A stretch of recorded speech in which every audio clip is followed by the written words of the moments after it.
Susan from Sunrise Quilt Studio, and today is part 1 of building the Broken Star quilt.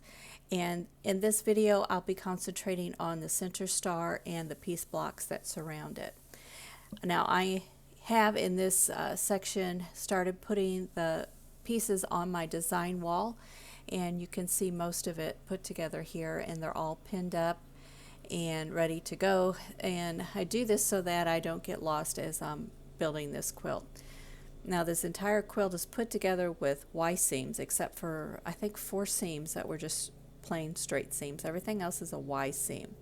So I'm going to go through and show you how I've put this quilt top together. Now I'm going to start with those 4 sections in the center. You can see I've put together the diamonds, and they're in 4 sections here. So I basically sewed those 2 diamonds together and then inserted the block with a Y seam. And I did videotape that, but the video did not turn out, so I don't have a good vision of that for you. But there are some good videos on YouTube. If you just search for Lone Star Quilts, it'll show you how to do a Y seam. Now these 4 sections, I'm going to sew them together next, and then the blocks that are surrounding those will go in, and then we'll have the center of this Lone Star put together. Okay, now I am pinning these sections together. This is one of the remaining blocks that go around the center Lone Star, and I'm pinning this really carefully. I've marked a 1/4 inch from the edge of the block, and my goal is to start the stitching at that 1/4 inch section there that is marked. And I'm going to go ahead and pin this block all the way down the edge, and that's to keep it from shifting as stitching. A lot of times I will not pin pieces together because they are the same size, but I'm being extra careful with this quilt because of all the precision required for doing these Y seams. And I'm putting my needle down right at that 1/4 inch mark, and I'm going to stitch a couple stitches forward, and then I'll back stitch a few stitches, and then I'll go down to the end of that block and I'll stop at a 1/4 inch from the very edge of that block. The machine I'm using is a Singer 1591. This one was built in 1952, and this is the machine that I have used throughout making this entire quilt top.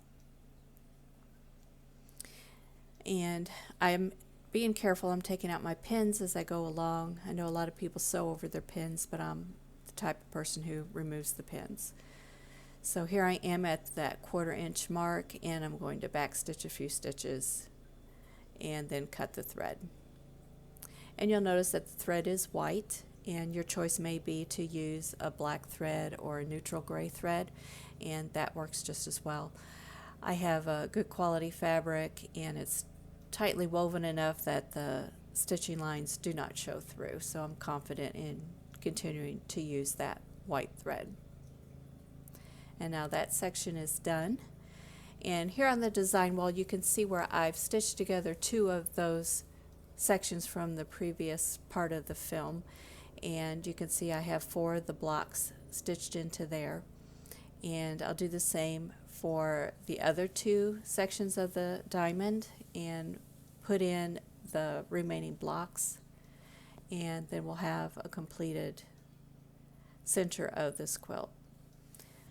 The next part of the process will be to stitch these outer diamonds together and then stitch them to the center of the quilt. So those diamonds will be stitched together in sections of 3, and then they will be stitched to that center star, and then all of those outer setting triangles will be added. Now I have the center section of the quilt complete, and it's up on the design wall. You can see where the Lone Star is completed, and the piece blocks are sewn into the star points. So that's all done, and the next part to do will be to stitch the Broken Star triangles together, the diamond sections together. And I will sew those diamonds together in sections of 3 and then sew them to the Lone Star in Y seams. So that whole section will be Y seams. So that does take a while. And I'm going to keep everything pinned on the design wall as I go along to kind of help prevent me from losing my place as I'm going through this quilt. Now I'm working on sewing the 3 diamond shapes together, and I'm going to start, of course, with 2, and I'm making sure I have them lined up with the right colors facing. And I need to line up all of these seams so that when I turn it right side out, those seams will match. So what I'm doing is just lining them up by sight, and then I roll that seam down a little bit so that I can see where those seams are, making sure that they are matching up. So you can see a little bit here, matching them up by feel, and then just kind of peek in there, make sure those seams are nestled together correctly, and then place a pin.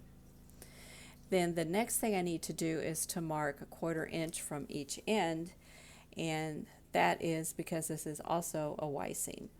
And so I'm just using my little 6-inch ruler, and I have an air soluble marker, and I'm marking 1/4 inch on both edges of the seams, and where they cross is where I'm going to start or stop my stitching depending on which end is going into the machine. So that edge is going to be the starting point, and this edge down here will be the ending point. So I need 1/4 inch marked on that one too.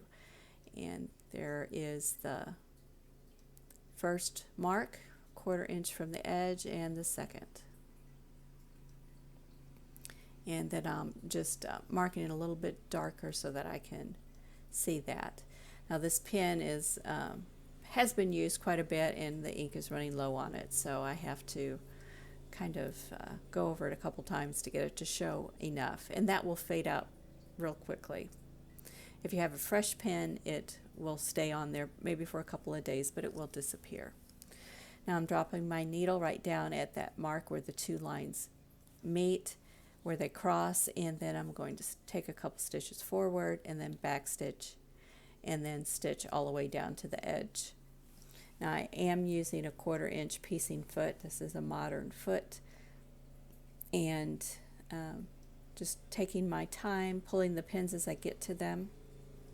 And you will see on some videos that a lot of people sew over their pins and don't have any trouble, but I have sewn over one pin before that messed up my machine. It broke the needle, it messed up the timing, so I pull my pins now. I don't leave them in.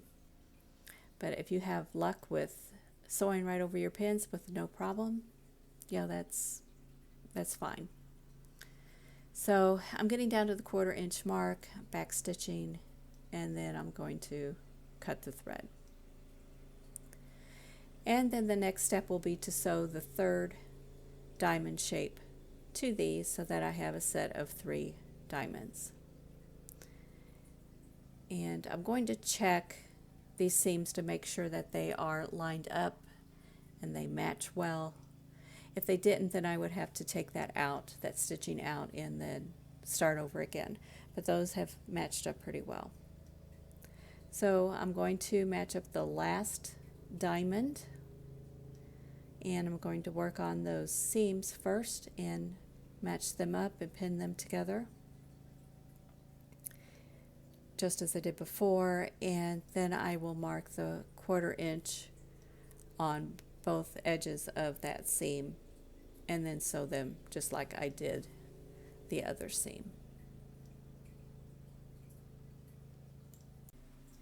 Now that seam is done, and I'm going to check to make sure all of my seams are matched up, and that looks good. And now that one will be ready to press those seams open and pin it back up on the wall so that I'll know where that goes on the quilt top. Thanks for watching. For more quilting ideas, click on the video links. And to keep up with my newest projects, click on the subscribe button. I hope to see you again soon.